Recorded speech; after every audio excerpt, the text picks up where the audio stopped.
चिड़िया के दो बच्चे थे। एक का नाम कुकू और दूसरे का नाम था जूजू। कुकू और जूजू की माँ कई दिनों से बीमार थी।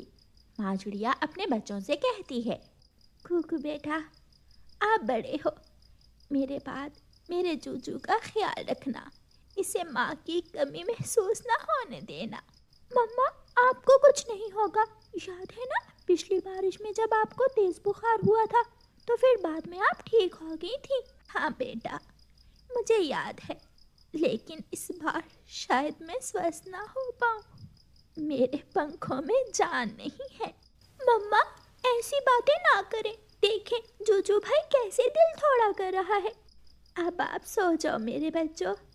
जूजू, आप यहाँ आ जाओ मेरे पास, मेरे घोंसले में।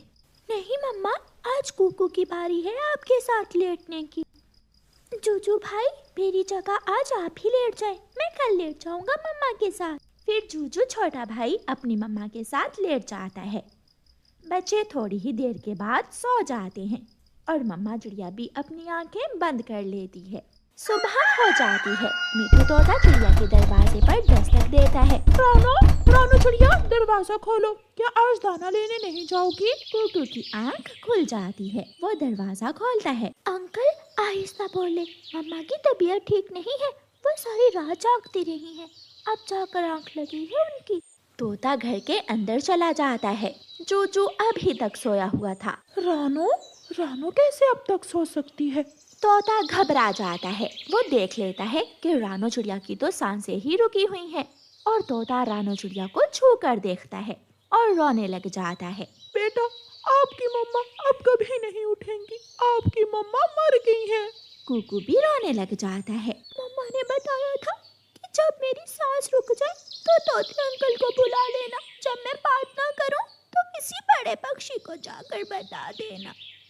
हाँ बेटा, अपने भाई को आवाज दो। फिर कुकू जूजू को उठा लेता है। जूजू ये सब गौर गौर से देखे जा रहा था। वो अभी तक नहीं जान पाया था कि मर जाना क्या होता है। आहिस्ता बोलिए कुकू भाई और तोते अंकल, मम्मा की आँख खुल जाएगी। तोता और कुकू जूजू की बात पर ध्यान नहीं देते। वो फूलों की टोकरी उठा कर लाओ। कुकू शेल्फ से फूलों की टोकरी उठा कर लाता है। तोता रानो चिड़िया को उठाकर फूलों की बनी हुई टोकरी में रखता है। बच्चों, आप दोनों मेरे साथ चलो। तोता टोकरी उठाता है और दोनों बच्चों को साथ लेकर नदी की तरफ चला जाता है। बच्चे नदी किनारे बैठ जाते हैं और तोता बीच नदी पे जाकर एक पत्थर पर बैठ जाता है और वो टोकरी नदी में बहा देता है। अंकल, अंकल, ऐसा मत करें, छोड़ दे, मेरी मम्मा को छोड़ दे। कुकू भाई, मिठू अंकल ने मम्मा को नदी में क्यों बहा दिया है? चुप कर जाओ भाई, मैं हूँ ना, अब हमारी मम्मा लौटकर कभी वापस नहीं आएंगी। जो बातें मम्मा ने कल रात हमसे की थी वो मम्मा की आखिरी बातें थी। तोता छोटे बच्चों के पास आ जाते हैं। अब घर जाओ बेटा और अपनी मम्मा के बताए हुए अच्छाई के रास्ते पर चलने की कोशिश करना। दोनों बच्चे वापस घर चले जाते हैं। उस रात कुकू अपने छोटे भाई जूजू को अपने साथ लिटा लेता है। भाई, मुझे मम्मा की याद आ रही है। जूजू भाई, याद है मम्मा ने कहा था कि बड़े भाई माँ बाप की जगह होते हैं। आज से मैं ही आपकी माँ हूँ और मैं ही आपका बाप। मैं ख्याल रखूंगा आपका। भाई, अगर मम्मा वापस नहीं आ सकती, हम तो मम्मा के पास जा सकते हैं। क्या हम मर सकते हैं? सो जाओ मेरे भाई, वरना मम्मा नाराज होंगी। अगर मेरे जागने से मम्मा नाराज होंगी तो मैं अभी सो जाता हूँ।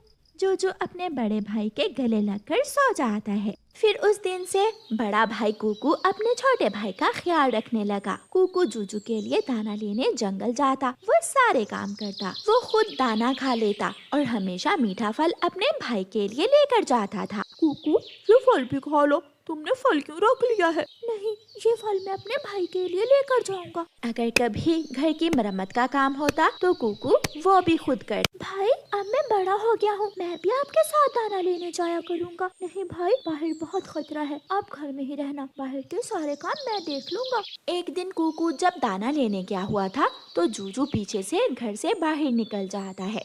जूजू, क्या तुमने भी उड़ना सीख लिया है? हाँ आंटी, मैं तो कब से उड़ लेता हूँ, लेकिन भाई मुझे साथ लेकर ही नहीं जाते। वो लेकर जाएगा भी नहीं, क्योंकि वो नहीं चाहता कि तुम सीख पाओ घर कैसे बनाते हैं, दाना कहाँ से मिलता है और जिंदगी कैसे गुजारते हैं। वो क्यों आंटी, भाई तो मेरा बहुत ख्याल रखते हैं। ये सब उसकी एक चाल है ताकि तुम उससे आगे ना निकल जाओ। देख लेना, एक दिन वो तुम्हारे घर पर भी कब्जा कर लेगा और तुम्हें घर से बाहर निकाल देगा। मेरा भाई ऐसा नहीं है। तो ठीक है, आज अपने बड़े भाई से कहना कि वो तुम्हारी माँ वाला घर तुम्हें दे दे, फिर देखना वो अपना असल चेहरा दिखाएगा तुम्हें। ठीक है, पता चल जाएगा। जब शाम को कुकू जूजू का बड़ा भाई दाना लेकर आता है तो जूजू अपने भाई से कहता है, बड़े भाई अब मैं भी बड़ा हो गया हूँ, आप ये घर मुझे दे दें और अपने लिए अलग घर बना ले। जूजू छोटे, ये कैसी बातें कर रहे हो आप? क्या आपने मेरे प्यार में कोई कमी महसूस की है? मैं दाने की खोज कर सकता हूँ, मैं उड़ सकता हूँ, मैं जंगल जा सकता हूँ, मैं सब कर सकता हूँ, मैं अलग से रह भी सकता हूँ। मेरे प्यारे भाई, अगर आपने यही फैसला कर लिया है तो ठीक है, मैं यहाँ से चला जाता हूँ, लेकिन मैं हमेशा आपसे प्यार करता रहूँगा। कुकू चुप करके घर से निकल जाता है। मैं अब जाकर गोरी आंटी को बता कर आता हूँ कि मेरा भाई घर मुझे देकर चला गया है। जूजू गोरी कवि के घर जाता है। कालू, कालू जी, अब देखना उन दोनों भाइयों में कैसी लड़ाई होगी। मैंने ऐसी आग लगाई है कि अब चिड़िया का घर ही जल जाएगा। गौरी, वो कुकू का बच्चा तो हर वक्त अपने छोटे भाई जूजू की बातें ही करता रहता है। ये फल मैं जूजू के लिए लेकर जाऊंगा, ये दाना मैं जूजू के लिए लेकर जाऊंगा। बहुत अच्छा किया तुमने। दरवाजे के बाहर बैठा जूजू गौरी आंटी और कालू अंकल की बातें सुन लेता है। उसकी आंखों में आंसू आ जाते हैं। रात का समय था। कुकू एक पेड़ की डाल पर बैठा चांद की तरफ देखकर अपनी माँ से बातें कर रहा था। माँ, मुझे माफ कर देना, मैंने जूजू का बहुत ख्याल रखा, माँ बनकर पाला उसे, बाप का प्यार दिया, लेकिन आज उसने मुझे ही घर से निकाल दिया। पीछे से जूजू भी आ जाता है। जूजू अपने बड़े भाई के कंधे पर अपना पंख रखता है। भाई, मैं भूल गया था, मैं गौरी आंटी की बातों में आ गया था, मुझे माफ कर दे। जूजू भाई, माँ की बात याद करो, माँ ने कहा था कि कोई कुछ भी कहे, हम दोनों भाई हमेशा एक दूसरे का प्यार करेंगे, ख्याल रखेंगे हमेशा एक दूसरे का।